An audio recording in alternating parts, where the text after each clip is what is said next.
জ্বরের কারণে এতদিন বাইরে বের হওয়া হয়নি। আজকে হঠাৎ বাইরে বের হলাম সন্ধ্যার পর। আমাদের সাথে মেঘার ফ্রেন্ডরাও ছিল। একটা পার্সেলের জন্য আমরা এখন ওয়েট করছিলাম, তখন দেখি মামা গেমস খেলে। যেহেতু সামনে নির্বাচন, একটু তো প্রচারণা করাই যেতে পারে। এখানে আমরা মেঘাকে নিয়ে মজা নিচ্ছিলাম, কিন্তু সামনে কোনো জনগণ ছিল না।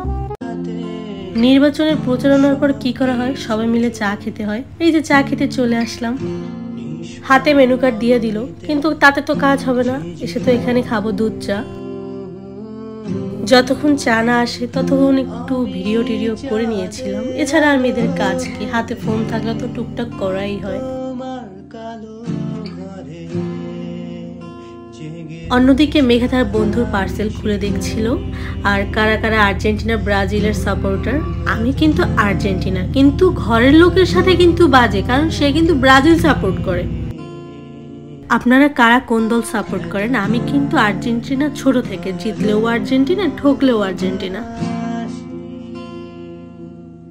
অন্যদিকে আমার একটা ভাই, মেঘার ফ্রেন্ড, ওর সাথে আমরা একটা ফানি ভিডিও পোস্ট করেছিলাম। ওকে এখানে আমরা ওয়েটার সাজিয়েছিলাম, যে লিখেছিলাম প্রত্যেকটা রেস্টুরেন্টে এমন সুন্দর ওয়েটার থাকা উচিত। ও সেভাবে লুক দিচ্ছিল, একদম লজ্জাবতী লতা।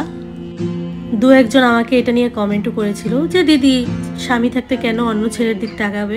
ভাই, এটা আমার একটা ভাই, ছোট মজা করে করেছিলাম। এই যে চা, এই জিনিসটা কিন্তু আমার বড্ড প্রিয়। আমাকে না খেতে দিলেও চলবে, কিন্তু চা না দিলে হবে না, আমার চা লাগবেই।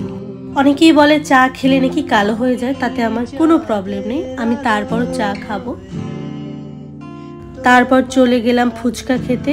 এখানে এসে দেখি মামা যে হারে বোম্বাই মরিচ কুচাচ্ছে। মামাকে বললাম যে মামা বেশি দিবেন না। এই যে মামা আমাদের জন্য সুন্দর করে অল্প ঝালে ফুচকা বানালো।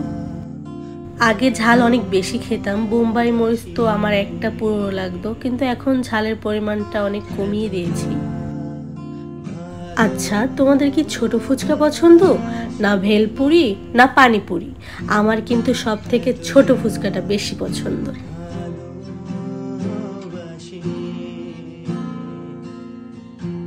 যেহেতু মামা দোকান বন্ধ করবে, এর জন্য আলু ভর্তার পরিমাণ এত বেশি, ফুচকায় দিয়েছে পুরো ফুচকায় আলু ভর্তা ভরা। ফুচকাটা মোটামুটি খেয়েছিলাম, কারণ কোনো কিছু বেশি দিলে ভালো লাগে না। এরপর আমরা একটা পুডিং খেয়েছিলাম, কোকোনাট পুডিং। এইটা আমি প্রথম খেয়েছিলাম, ভালোই লেগেছে। তারপর একটা কোক খেয়েছিলাম, তার ক্লিপ আর নিইনি। এরপর কিছুক্ষণ থেকে আমরা বাসার উদ্দেশ্যে রওনা দিলাম। আজকের ভিডিওতে এ পর্যন্ত। সবাই ভালো থাকবেন, টাটা।